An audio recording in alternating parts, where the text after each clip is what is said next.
श्री कृष्णा, राधे राधे। आज मासिक दुर्गा अष्टमी व्रत है, तो आज हम आपको मासिक दुर्गा अष्टमी की व्रत कथा सुनाएंगे। आप इसका श्रवण बड़े ही भक्तिभावपूर्ण कीजिएगा। मासिक दुर्गा अष्टमी व्रत महीने की हर अष्टमी तिथि को मनाया जाता है और ऐसा माना जाता है कि इस व्रत को करने से नवरात्रि में किए जाने वाले उपवास जितना ही पुण्य फल मिलता है। पौराणिक मान्यताओं के अनुसार इसकी कथा कुछ इस प्रकार से है कि प्राचीन काल में असुर दंभ को महिषासुर नामक एक पुत्र की प्राप्ति हुई थी, जिसके भीतर बचपन से ही अमर होने की प्रबल इच्छा थी। अपनी इसी इच्छा की पूर्ति के लिए उसने अमर होने का वरदान हासिल करने के लिए ब्रह्मा जी की घोर तपस्या आरंभ की। महिषासुर द्वारा की गई इस कठोर तपस्या से ब्रह्मा जी प्रसन्न हुए और उसे मनचाहा वरदान मांगने को कहा। ऐसे में महिषासुर, जो सिर्फ अमर होना चाहता था, उसने ब्रह्मा जी से वरदान मांगते हुए खुद को अमर करने के लिए उन्हें बाध्य किया। परंतु ब्रह्मा जी ने महिषासुर को अमरता का वरदान न दिया और ये बात कही कि जिसका जन्म हुआ है उसकी मृत्यु होना तो निश्चित है, इसलिए अमरता जैसी किसी बात का कोई अस्तित्व नहीं है। जिसके बाद ब्रह्मा जी की बात सुनकर महिषासुर ने उनसे एक अन्य वरदान मांगने की इच्छा जताई और कहा कि ठीक है भगवान, यदि मृत्यु होना तय है तो मुझे ऐसा वरदान दे दीजिए कि मेरी मृत्यु किसी स्त्री के हाथ से ही हो। इसके अलावा अन्य कोई दैत्य, मानव या देवता कोई भी मेरा वध ना कर सके। जिसके बाद ब्रह्मा जी ने महिषासुर को दूसरा वरदान दे दिया। महिषासुर को लगता था कि स्त्रियां तो बहुत कोमल हृदय और कोमल शरीर होती हैं, तो मेरा वध क्या ही कर पाएंगी। ब्रह्मा जी द्वारा वरदान प्राप्त करते ही महिषासुर अहंकार से अंधा हो गया और इसके साथ बढ़ गया उसका अन्याय। मौत के भय से मुक्त होकर उसने अपनी सेना के साथ पृथ्वी लोक पर आक्रमण कर दिया। इससे धरती पर चारों तरफ से तबाही मच गई।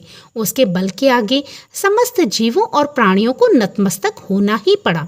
जिसके बाद पृथ्वी और पाताल को अपने अधीन करने के बाद अहंकारी महिषासुर ने इंद्रलोक पर भी आक्रमण कर दिया, जिससे उन्होंने इंद्रदेव को पराजित कर स्वर्ग पर भी कब्जा कर लिया।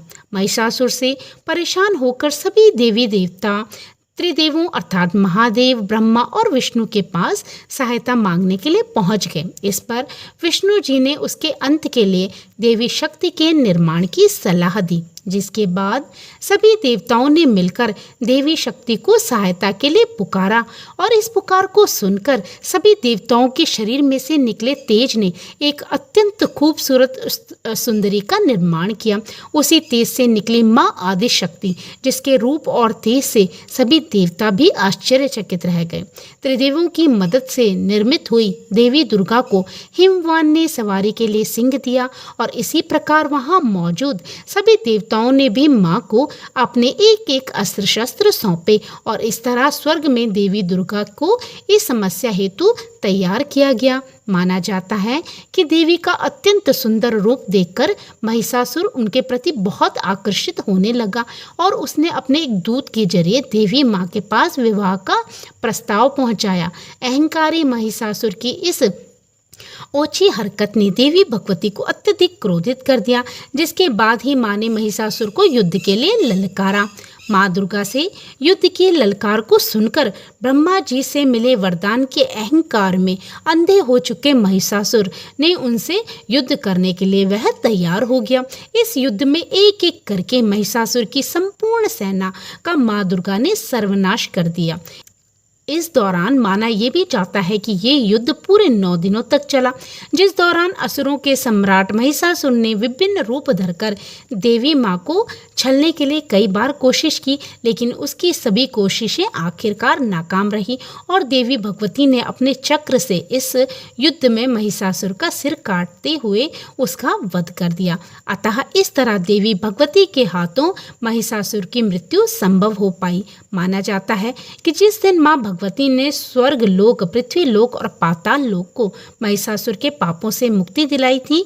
उसी दिन से ही दुर्गा अष्टमी का पर्व प्रारंभ हुआ और तभी से लोग प्रत्येक मास दुर्गा अष्टमी का व्रत करने लगे और माँ से अपने मनोरथों की सिद्धि हेतु, शक्ति और सामर्थ्य हेतु प्रार्थना करने लगे।